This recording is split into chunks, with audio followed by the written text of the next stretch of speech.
What if spirit communication isn't rare, but misunderstood? Tonight, we're asking the questions most people are afraid to ask. Are signs from the other side real? Can anyone communicate with spirits? And how do you explore this safely without inviting fear or chaos into your life? Welcome to ParaTruth.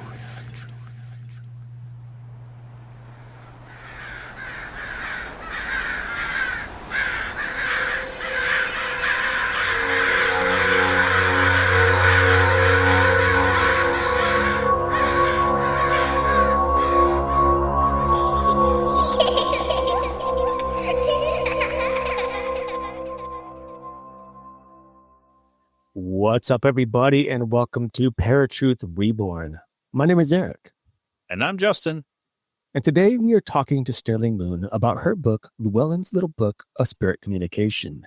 Now, Sterling Moon is a full-time, heels-on-the-ground tarot reader, psychic medium, folk magician, animal communicator, published author, podcaster, and educator on the mystical and the strange. She's the author of Talking to Spirits, a Modern Medium's Practical Advice for Spirit Communication, which came out in 2023. And of course, Llewellyn's Little Book of Spirit Communication, which came out just this past year in 2025, which was, of course, published by Llewellyn Books. You guys all know Llewellyn Books. She has several self-published works as well and more formal titles on the way. Sterling has been working with clients and teaching professionally since 2013. She started a school called the Sterling Moon Divination Academy in 2021 and offers classes around the country.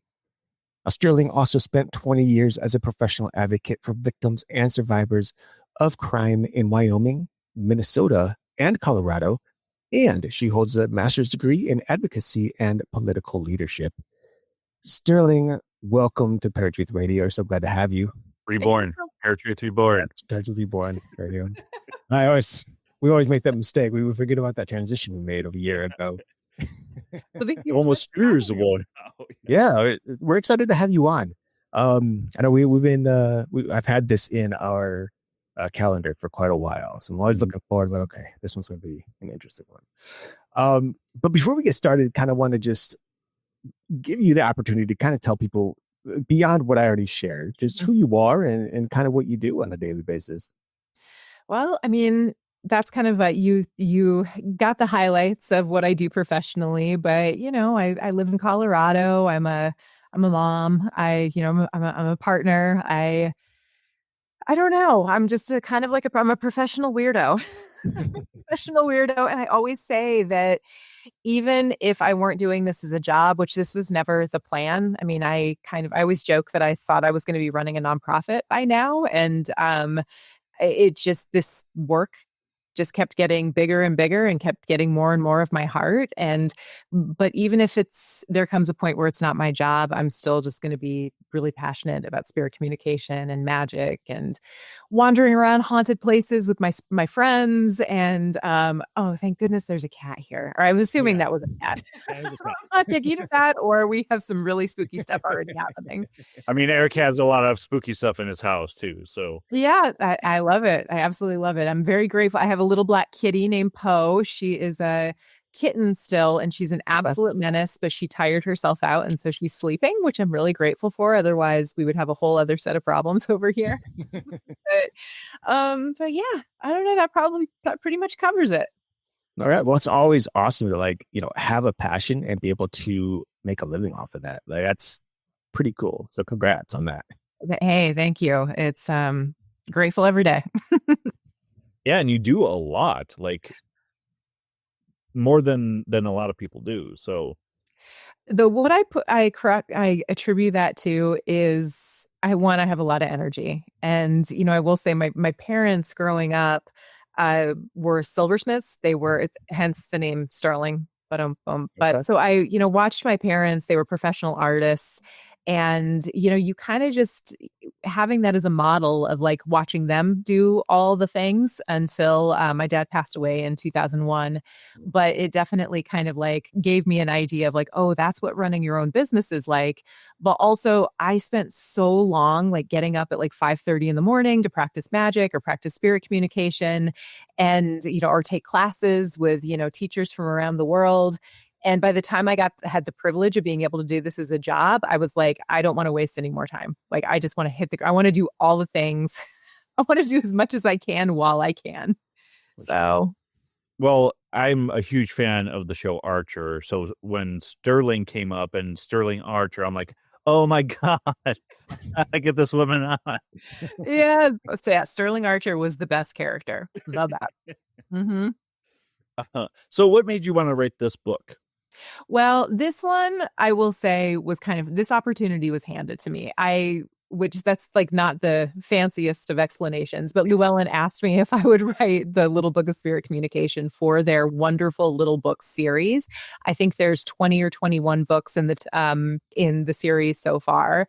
And I wrote Talking to Spirits like I love to write. Like this is like being able to be a published author is like my fulfilling a childhood dream.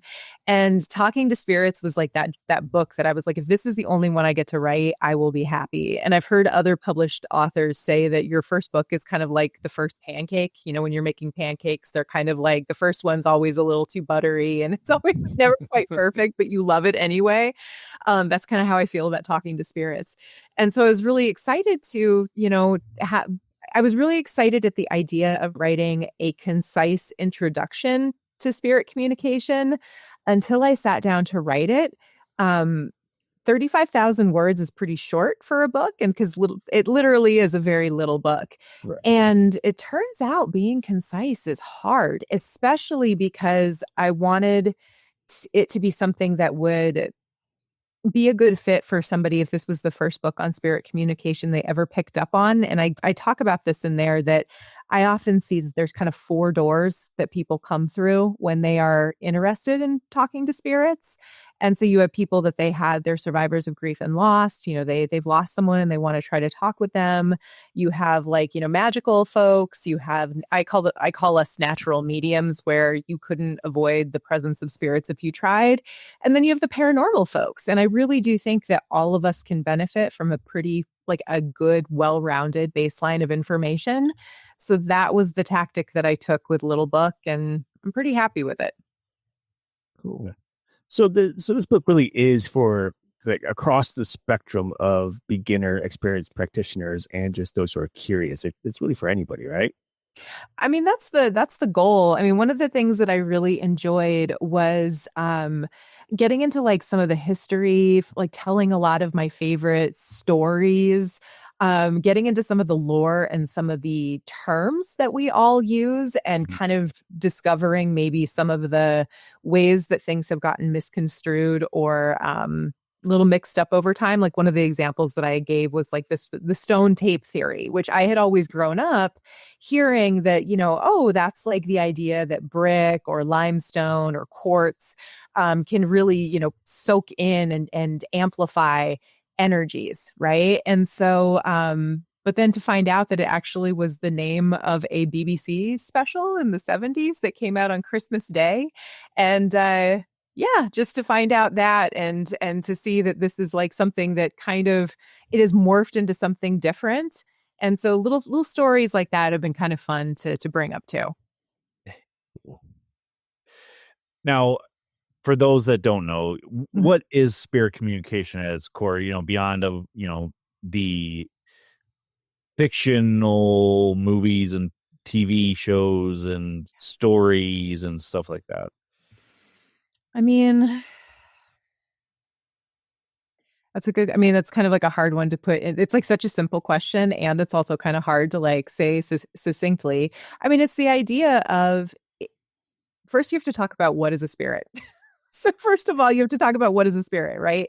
I think most of us, like when I first, started getting curious about these weird experiences I was having, I really started thinking about it was like, for me, it was like guides, like spiritual guides, gods, and ghosts. Like those, I say the three G's were like the only things that I was really interested in. And as I started getting deeper into this, I'm like, wait, it seems like there's all this folklore and these different types of experiences that people are having out in nature. There's also the darker spirits. I mean, not everything is. I am of the belief that much like everyone that is out in the world, most folks are pretty good. Some aren't, and that includes the spirit world. So there are those darker energies. There's also, I think that there's room within this like spirit communication bucket for, cryptids and, incidents of high strangeness and, extraterrestrials and things like that, and those types of visitations. And so kind of like, first of all, it's like thinking about what is a spirit. And then really it's just figuring out how to talk to those spirits. And most of the time it's not going to be through our 5 primary senses. It's also going to be involving our psychic senses, which are also sometimes called the clairs. There's this, for decades, people believe that cryptids, and primarily we'll talk about Bigfoot in this case, was a physical or is a physical being. But it almost seems like because we have yet to find any true hard evidence, people are starting to shift to this. Well, maybe it's spiritual or maybe it's extraterrestrial. Do you think that is a legitimate belief or possibility? Or do you think that people who have been so strong hung on the physical aspect, because they're not getting it, they have no choice but to be like, oh, well, maybe in that case it's this, even if they don't really believe it themselves? So I'm going to apologize first to the flesh and blood community out there. Like, I know that probably what I'm going to say is going to really tick you off, but here's the thing. I don't know if I just think it's all really fun. Like, it's so fun to think about the possibilities. And my favorite, so I will also back up and say, so my mom and my stepdad, my stepdad is a hoot. So he worked and he did like financial consulting, and he lived and worked in something like 72 different countries over the course of his career. And one of the things that he was really interested in was the monsters of the world. And so he would, he's in Africa and, learning about Anansi and, like the spider god. And, he's getting to be in Nepal and getting to learn about the Yeti. And so anyway, he and my mother end up getting together in like the mid 2000s. And my parents were silversmiths until my dad passed away, but my mom is also a visual artist. So they get together and they start like doing illustrations of all kinds of like monsters. So that's also like another, and as a family, we really love to go to we love to go to haunted places and stuff like that. And so I kind of came up with just cryptids were always a part of my life. For the past 20 years. And my favorite, just to use Bigfoot as an example, my favorite story or theory with Bigfoot is that they're realm walkers in a very similar way that the Fae are realm walkers, or Tommy knockers, or which we have a lot of lore of those in Colorado out in our mines. And so I don't know. I think that's and I also love the theory that what if Bigfoot is like, these are just ghosts of like really, really old beings? Like, that's, again, who knows? It's very fun to think about, though. Again, I'm very sorry to your flesh and blood community out there who is possibly seething. So Tommy Knockers is something more than just a Stephen King book, then. Oh yeah. Oh my God. I would love to tell you about the So yeah, out here in Colorado, in our gold and in our gold mines, which, Colorado has a very bloody, hard history. Like a lot of really, our country has a pretty, for sure. We have a very interesting history in this country. And so, the mines, we had the gold rush in the late 1800s, and we had these towns that were like nothing. And then they, blew up to, tens of thousands of people. And then it was this boom and bust type of thing. But we had a lot of immigrants that came over from Cornwall and from Ireland. And so one of the things that, the first incidents that I've heard of Tommyknockers being referenced in the United States were Cornish miners in the Pennsylvania coal mines. And by the time, they start coming out to Colorado, you start hearing about these stories of these beings in the mines. And if you're nice to them, they'll be helpful. There's stories of the miners that they would give like a little bit of their food as an offering. And stories of getting tipped off when something was wrong in the mines. But if you were a jerk, sometimes the Tommyknockers were not so nice. And, it's kind of that interesting theory too of like, were these spirits that were here that are just similar to maybe what these immigrants from Cornwall were experiencing in their homeland. And, you just bring a familiar name over to like these, to what you're finding in your new country, or do we bring our spirits with us as we travel? That's another fun thing to think about. But yes, much more than a Stephen King novel. And there's also a brewery called Tommyknockers in one of our towns. Well, now shifting back to the book. I will say that both of those are in there. So I technically didn't take it off too far. Well, now we have just in the people that we've talked to, there tends to be a grand number of people who tend to experience signs of the spiritual. Yeah. And yet they continue to doubt themselves on what they're seeing or what is actually out there. Why do you think that so many people who experience with these signs do continue to doubt themselves, despite those signs being so prominent? Well, I mean, especially if it's it sometimes depends on who the sign is coming from. One of the examples I gave in the book was from a friend of mine named Mandy. And Mandy and I worked together for, 12 years. She'll still introduce me to be like, she was my supervisor. And I'm like, no, babe, you were unsupervisable. She's like, absolutely unsupervisable. But I knew her kids from the time that they were little. And heartbreakingly, her son Jaden and his best friend Ryan died in a car crash. It'll be 4 years, I think, this coming October. And one of the examples that I put in the book was for Mandy, was coming up with kind of a language of when because her those boys are strong, like they are loud, but it took her a really long time to believe because she went through there's few kinds of grief out there that are deeper than a parent that loses a child. And the thing that she will often experience is a heads up dime. And she started to give it like I'm doubting that you can hear me. I want to find a heads up dime within like a certain time frame. I can't say that there's ever been a time that he's left her hanging.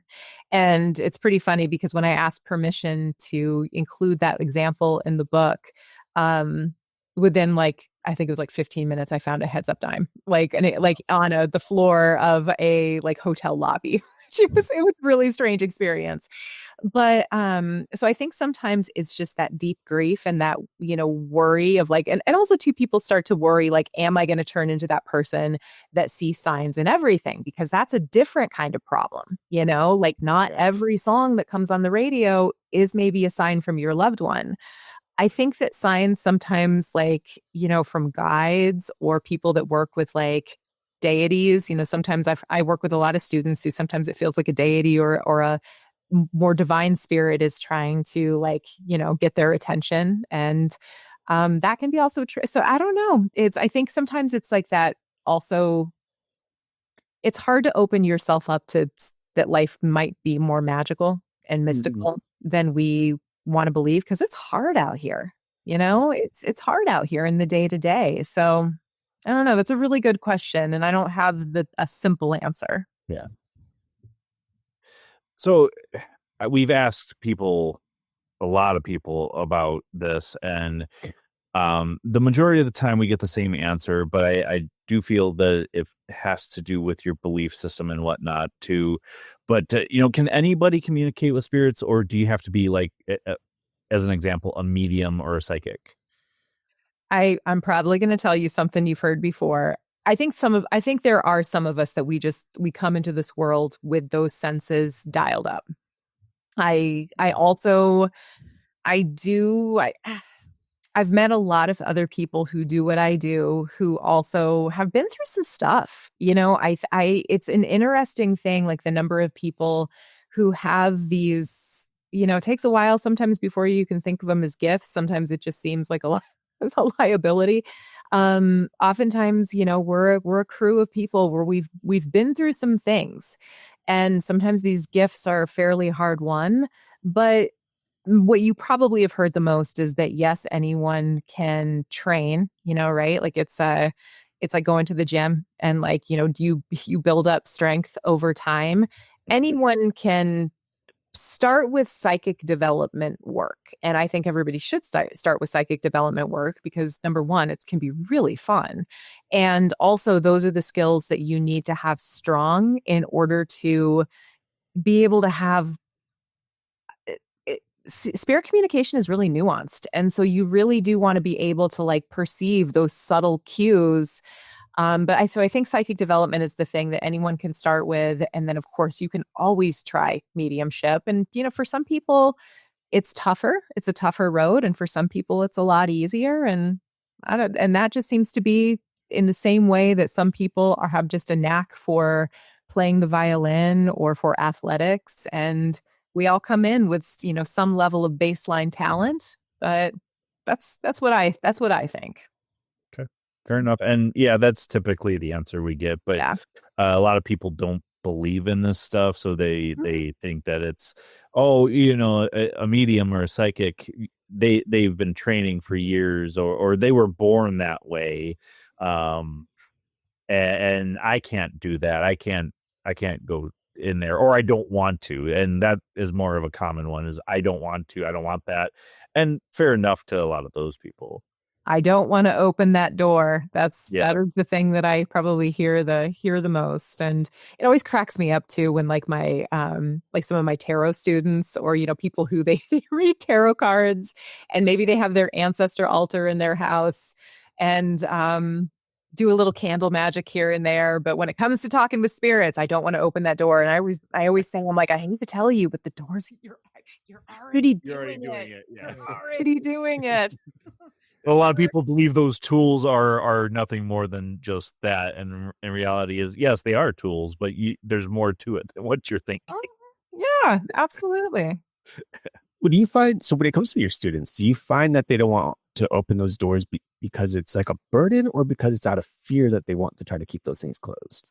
So a lot of people come to me because they had a lot of like spooky experiences when they were younger, or they've had experiences over the course of their life. And it's funny, I have like a few different camps of people that often find me. So I have a lot of students who will come to me that will say, I was really, really open when I was younger. And then usually it's either something happened or it got too much. And so I actively worked to shut it down. And now I feel like there's something missing in my life and I want to try to open that back up. So that's kind of one group of folks.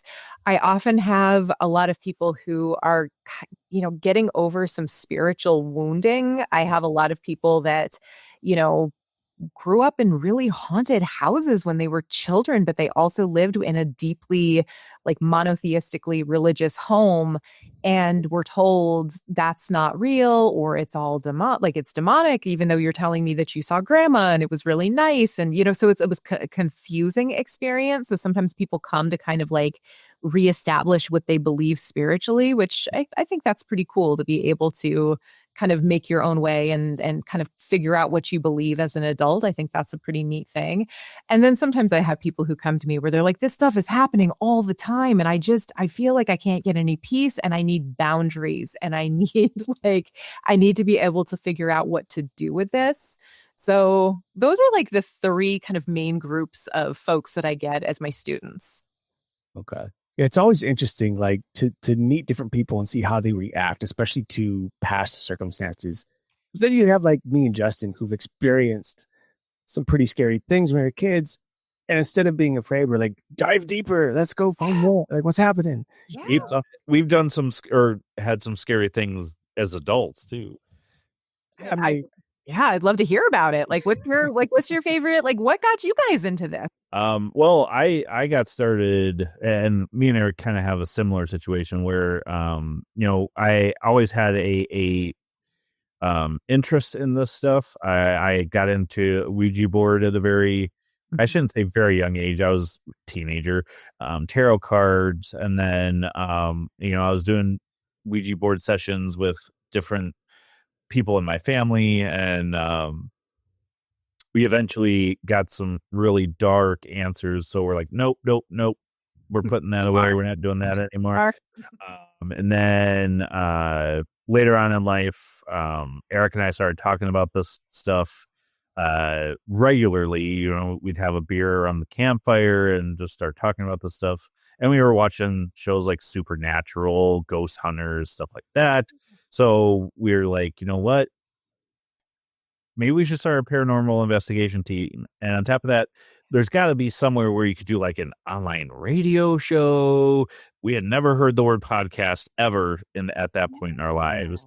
So we started Night Stalkers Paranormal Society and Night Stalkers Paranormal Radio, and it eventually turned into this. But in the meantime, I opened myself up to psychic and mediumship. And, over the years, I've kind of felt certain family members were that way. They just didn't realize it or didn't talk about it. Yes. Yeah. Oh, that's so awesome. I've heard of, okay. I love it. Love to hear it. Yeah.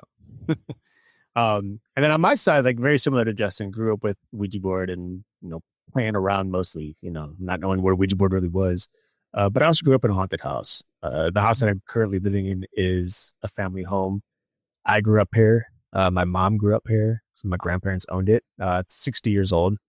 And when my mom was growing up here, and I didn't know this until I was already about 16 years old before her and my uncle finally spilled the beans, if you will. Because, growing up, me and my sisters would always witness things. We'd hear footsteps, someone walking up the stairs in the middle of the night, or we'd see shadows, lights flickering, doors being opened and shut by themselves. And my mom was always, no, it's nothing. It's not really, welcome to parents. There's nothing there. And then when we were 16, it was like a New Year's Eve. And my mom and my uncle were talking. They started talking about ghost encounters in this house when they were children. And like me and my sisters overheard it. Wait, what? And I was like, oh yeah, like everything you've been seeing is the same thing we've seen when we were kids growing up. So I grew up in a notoriously haunted house. And then when we moved out of here in 2004, went to another city, and we had a little haunting there. My family would always see this blue orb floating around the house. We never knew what it was or who it was, but we would all witness it at the same exact time or at different times. And so that was kind of like the introduction to like, this is interesting. But then right around the time we started the podcast, I delved into a little book known as The Lesser Key of Solomon. Just that. Just a little something. Just a little something. A little nighttime. And you were wanting to be a demonologist at that point too. I was, but I didn't know what I was getting into. I opened some doors that they just burst wide open, and I fell into 3 months of demonic oppression. Started off with some just typical visions, like just not typical, but creepy visions as I'm falling asleep. And then that turned into nightmares, then shifted into night terrors. And like, I remember seeing these giant, like 7-foot shadows that would walk around my house midday, and they would just stand in the hall and stare at me, or I'd wake up and they're at the bottom of, the end of my bed. And one night, like I recall so vividly, my parents had a dog, she's like a black lab, and they have wood floors, and you would always hear her walking because you could hear the nails clicking on the wood floor. So I was laying in bed, and there's like, my door's always shut, and there's a little night light on the wall outside of my door in this hallway. And so I hear the clicking on the door, on the floor, and I'm like, I lean over to see her shadow pass by, but it stops at my door. And I'm waiting. She doesn't pass. And then all of a sudden, there's just this deep guttural growl in my face at the side of my bed. And it was like, from there, things just escalated real fast. But yeah, it kind of got a little deeper into this whole understanding of the dark side of the paranormal and the spiritual world. Yeah. And it took, some overcoming. It took some intervening of the Lord to step in and help me out with some things. Yeah. But it opened my eyes. It helped me realize like there are people who've gone through things. I've met so many people since then who've gone through very similar things, who can't explain, who don't understand it, who are still fearful of it.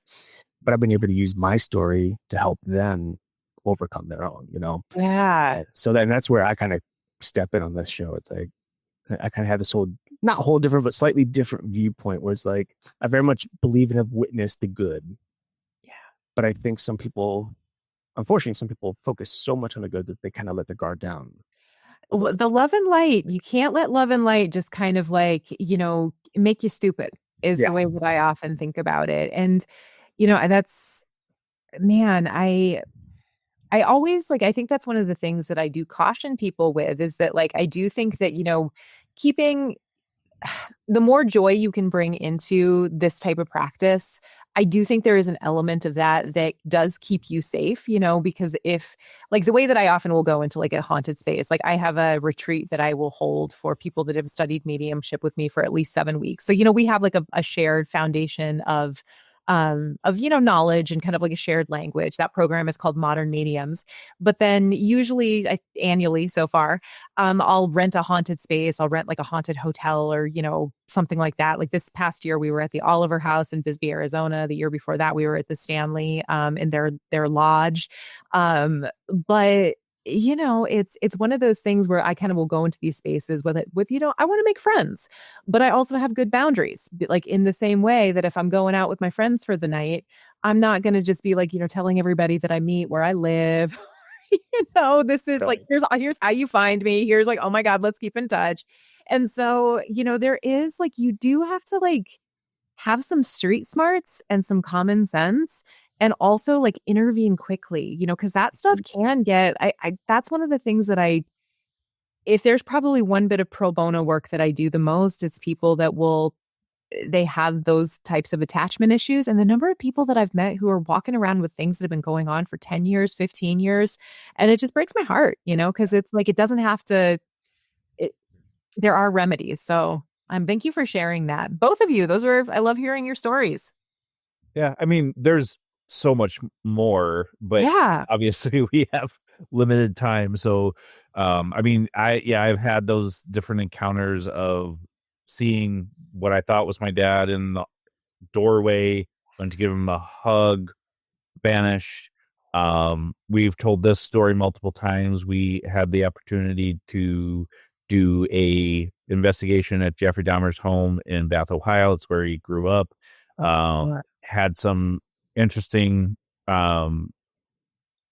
experiences there, one of which where I was touched. Somebody saw a floating torso, not on our team, another team.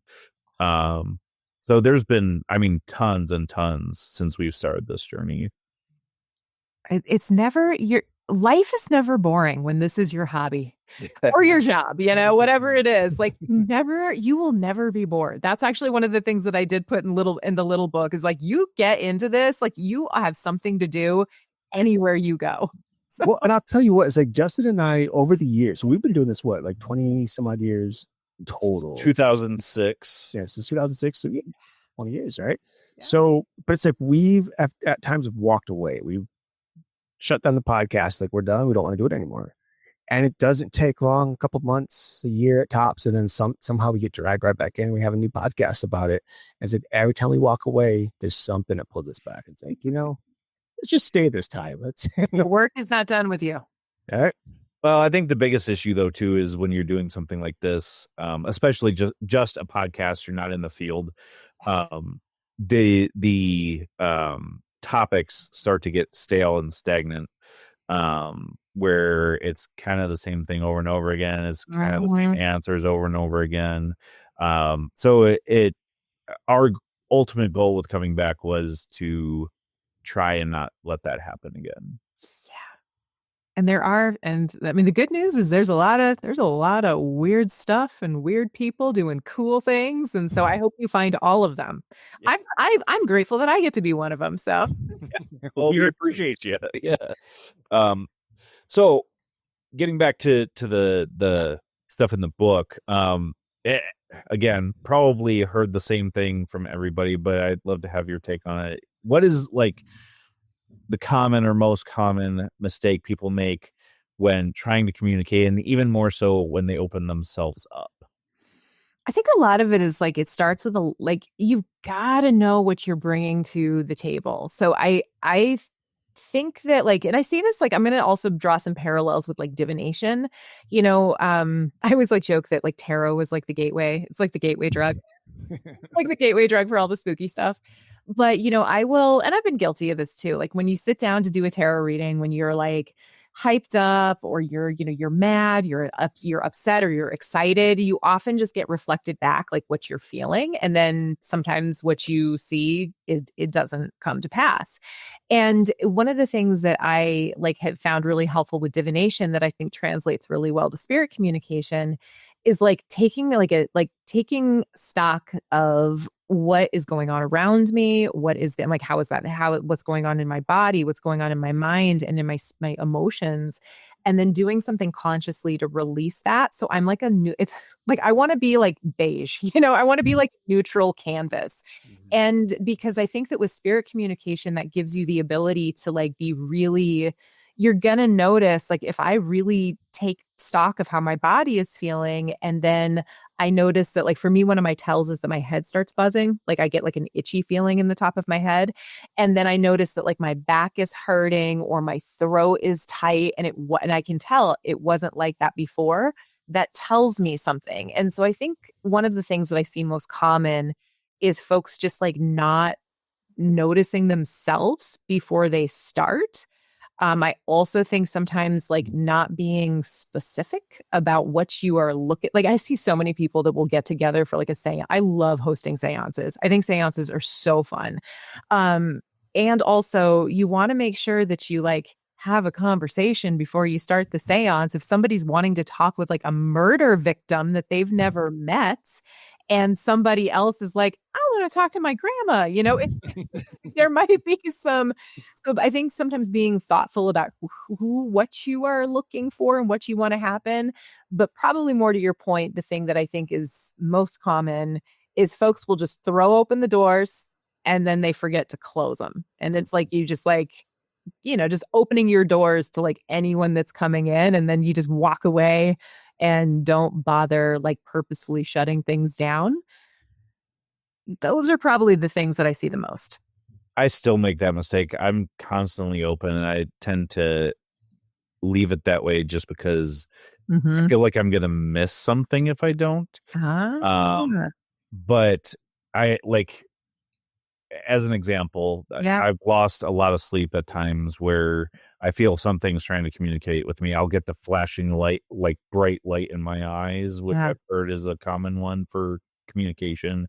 And it's leave me alone. I'm trying to sleep. And then it all stops. So I just have to kind of set that in rule when I go to bed. Look, if you want to communicate with me in my dreams, that's fine. Let's not do the flashing lights in my eyes so it wakes me up type of thing. I like to think of it as it's I have office hours. There's a root worker. He's this old time conjure man named Professor Charles Porterfield, and he lives down in Denton, Texas.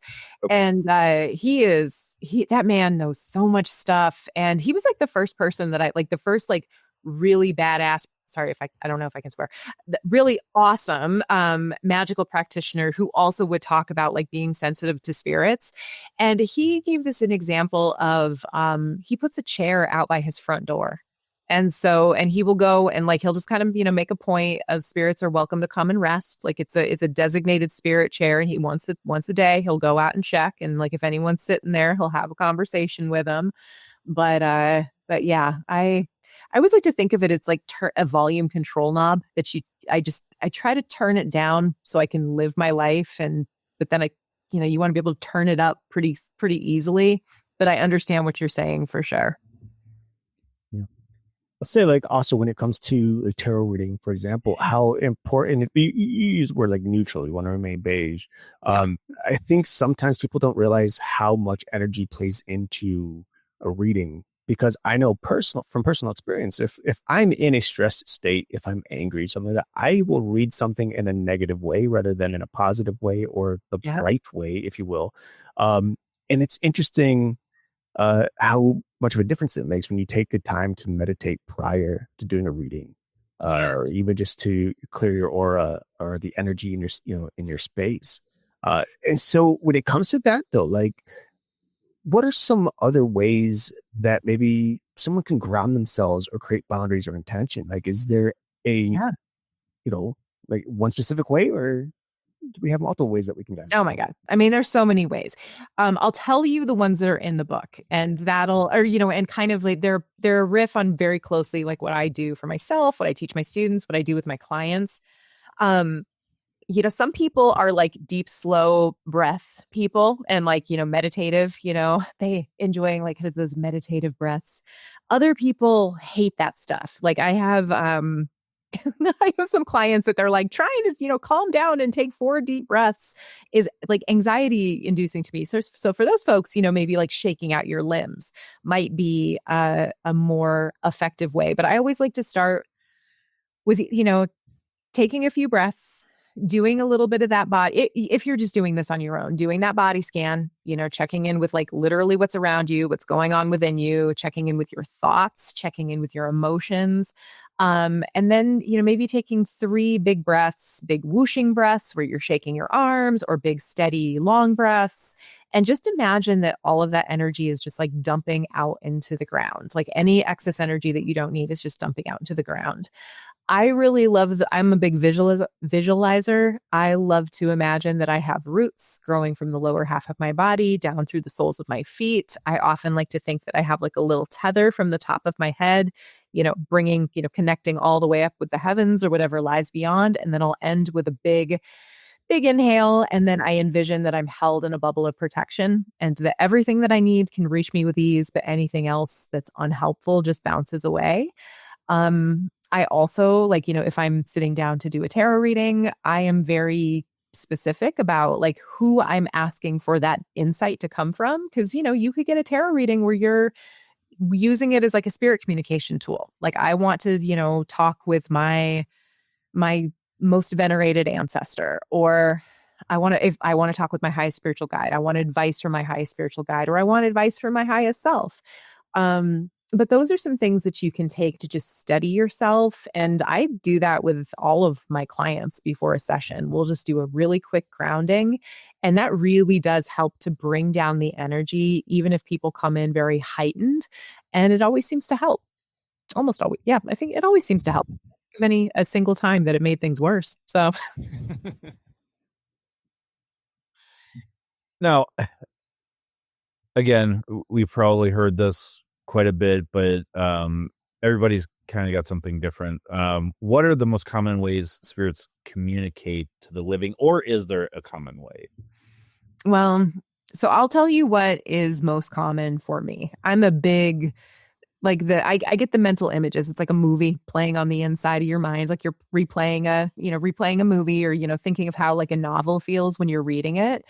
I get clairaudient messages pretty frequently. And so like that's the similar feeling that you get like an earworm, like you get a song stuck in your head. I will tell you some of the ones you can also, if you are like somebody who you want to like cultivate your psychic senses and you realize there's some like, we have clairsentience, which is the feelings and the, the images and the sounds and things like that. But there's also smell and taste, clairgustance and clairalience. I had never had those experiences. And so for a whole year, I would do my own personal spirit communication practice. And I say, send me a message through a smell or a taste. Worst decision ever, because that can get disgusting. So I always think it's really interesting when I meet people that they're like, I can smell ghosts. And I'm like, sounds awful, but also really cool. That before. That's so weird. I don't know. I mean, I feel like everyone is a little different. I think a lot of people will come in and say, well, I don't know what my clair is. And I'm like, you've got like 11 different senses. You have your primary senses, you've got your clair, like it's all a big mishmash. Don't think you just have to have one. But I think a lot of people, we all know like the crawling out of your skin feeling. Oh yeah. Oh God, that feeling when you're like everything in you is telling you to like run, but you're like, I'm here for this. Always the fun one. So those are some of how things work for me. And I feel like I've heard everything under the sun. I don't know. That's just, yeah, that's what I got. I experienced a lot of the clairs myself, so mean, I think it's more so like for the common person that doesn't necessarily think that they have that communication or whatever. Oh, okay. I mean, I think a lot of people are I think most people have had the experience of, because I will ask this of people, like kind of your average person out there, like, have you ever heard the voice? Like, the voice that like comes in and it's like, get the heck out of here, or oh my God, you should go do this thing. I think a lot of people get that kind of really powerful clairaudience sometimes. So I think that sometimes is something that I see. I think the goosebumps, like the creepy crawly on the flesh, is something a lot of people are familiar with. I think most people are pretty empathic if they are allow themselves to be. And so that's an aspect of clairsentience, like feeling what others are feeling what has like soaked into a space. What's that classic example of like walking into a room where somebody's just had a fight and you feel like uncomfortable? So I would probably say most people that I have met have had clairaudience, and then different kinds of clairsentience, whether it's emotional feelings or like creepy crawly, like skin crawling, goosebump feeling. I also wonder too if a lot of us are seeing like apparitions more frequently, but we think that they're people. I wonder that all the time. It's I find it really interesting because like it's like I'm one of those, and this has been this way for many many years now. But it's like I can't always discern when there's a good spirit around. Like I can't walk into a house and be like, oh, this is good energy or a good spirit. But as soon as I'm near or somewhere close to the vicinity of something dark, whether it's a dark spirit or dark energy, it's like everything shifts.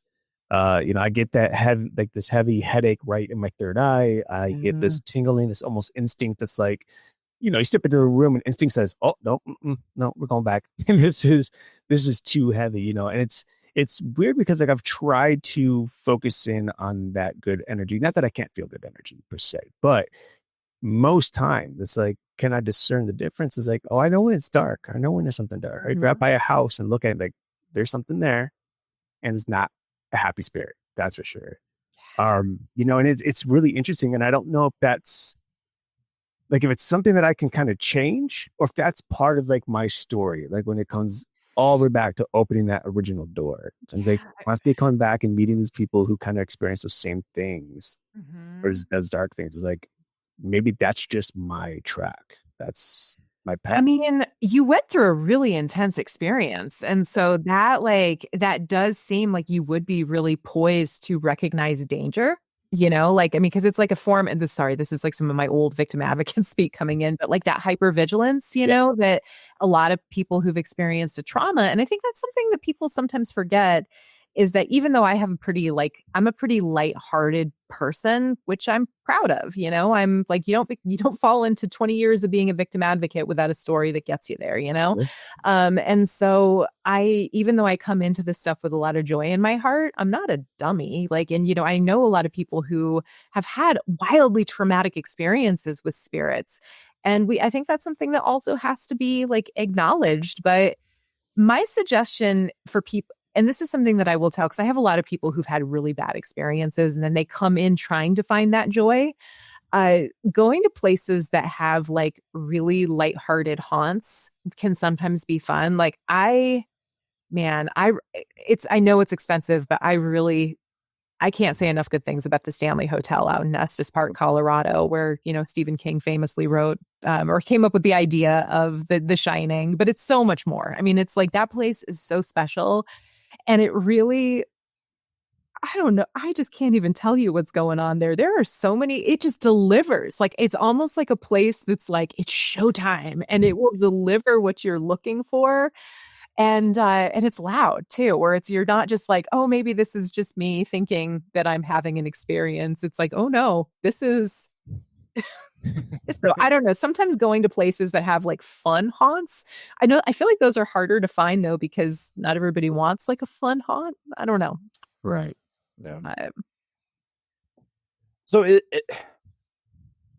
I feel that a lot of people wonder this, is there a responsible or ethical line that people just should not cross when it comes to spirit communication?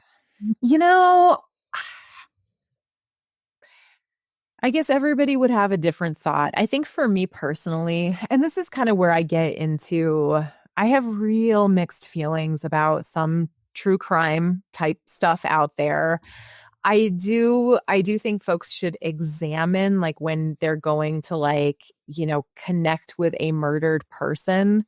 I just think that there's like a responsibility to think about like just to like maybe put yourself in the ghost shoes, and just think about, what's your outcome, and also like, how could you maybe offer some kindness to those spirits? I think you see that a lot with like Southern plantations where I'm like, really? Like, are we really not going to like talk about like what this really was here? Because that's a huge part of like those hauntings, right? And so I do just think maybe like, I don't know, historical context and like sensitivity is sometimes like a thing that should be considered. I don't know if it's a bright line of you should or shouldn't do it. Um, I you asked the wrong person this question because I will play devil's advocate with you. And so we are completely out of time because I'm like, I wouldn't do this, but then sometimes I would, I mean, it's a tricky thing. I do think that you do need to just think about the consequences of your actions and also just like think about, like again, just like thinking of like a lot of homicides, like there's a lot of like hauntings that are linked to homicides. There's a lot of like violence against women and kids that is linked to, hauntings. And, I think it's also just kind of think about not just those spirits, but also like if you're someone that you're an investigator and you're like, putting out videos of your investigations out there, maybe also just think of like, does this person still have living descendants that maybe still kind of like following their names and like have like a little Google alert on their names and maybe just think about it that way. So there's that. I'm hesitant to say this for you, Eric, because I'm like, oh man, you learned the hard way. Be thoughtful. Like I meet a lot of like little like newer witches who are like, I want to work with the infernals. And I'm like, okay, let's think about this. So it's like, you can do whatever you want, but who are you going to call if things get out of hand? Ghostbusters. I mean, I sorry. know. It's like, I don't think Ghostbusters would know what the heck to do with that. But, so I think too, it's also just like, if you're going to mess around, make sure that you know what to do if you find out. 100%. Yeah. I think it's important also to like just being a person, like if you're going to talk to another person, whether, living or deceased, consider your own triggers. Like what are some of the things that you've been through that if someone were to ask you a very similar question, how would you respond? How would you react to that? Because like if it would make you angry or it'd make you upset in some way, maybe you shouldn't ask that question, you know? But of course, it all comes down to one's discernment. And I'll be honest, there are some people out there that are just either they don't care or they're honestly just idiots and they do things without thinking. Yeah, and some folks just don't kind of, they're wanting to go in to be like provocative or something like that. I will say like a question that I always get really good reactions to. Number one, asking for song recommendations. Like, what was your favorite music, or can I play you a song? That's something that we'll sometimes do. The Stanley Hotel, that was so fun. We got more like there is a spirit in the lodge library at the Stanley Hotel that loves Carly Simon, You're So Vain, and there were these and Three Little Birds by Bob Marley. It was real cute. Dream a Little Dream of Me was one that just kept coming up, and Everywhere by Fleetwood Mac was one that kept coming up at the Oliver Hotel in Bisbee. But another question I love to ask too is, what advice would you have? If you're a spirit that is like keeping tabs on what we're all doing here, what advice would you have based on what you lived through or have seen and what maybe you are perceiving us go through? And that's always really interesting too. Yeah, for sure. Now, what's one thing that you hope that everybody takes away from the book or even this conversation today? Oh my gosh. So I think that one of the things that I find remarkably stupid in kind of like spiritual circles is all the silos that everybody is in. Like the paranormal people, like I get nervous every time, like anytime a paranormal show wants to talk to me, because I've had some terrible experiences with investigators that will treat me like I'm stupid because I identify first and foremost as a seer and a spiritist, aka a psychic medium, right? And so, but I also see like the witches think that don't like the paranormal investigators or don't think there's value there. And the mediumship, like there's like the mediumship silo and the paranormal investigation silo and the witchcraft silo. And then the like the cryptid people and the ufologists. And I just think it's so dumb. And we miss out on so many opportunities to like learn. Because what if we're just all looking at different pieces of one gigantic puzzle, you know? Yeah, for sure. So that's a big part. That's a big theme throughout Little Book of Spirit Communication, as is track down source text, look at history, and look at context.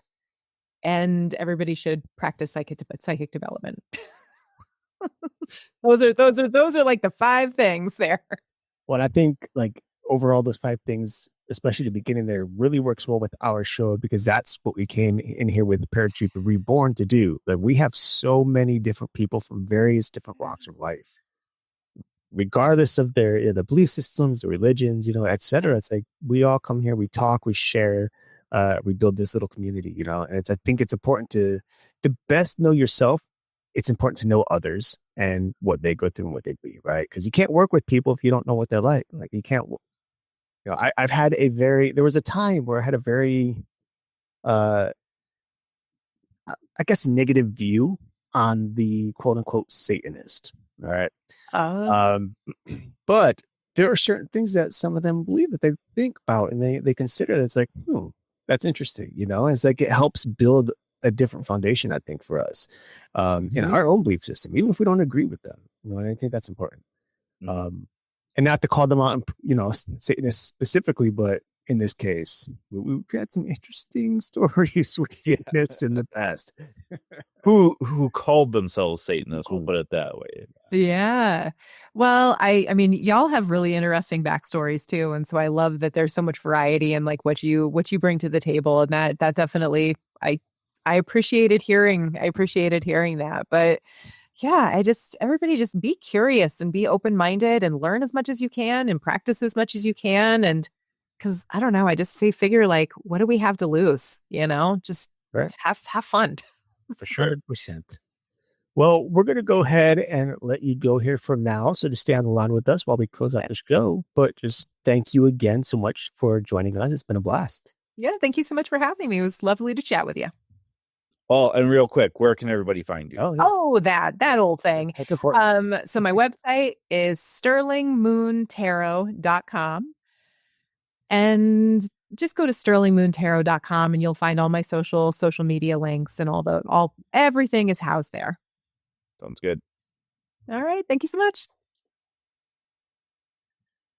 All right, everybody. Well, now that we're here at the end of the show, I think we're running really out of time here. So until next week, where you'll find us, same time, same channel. My name is Eric. And I'm Justin. Peace.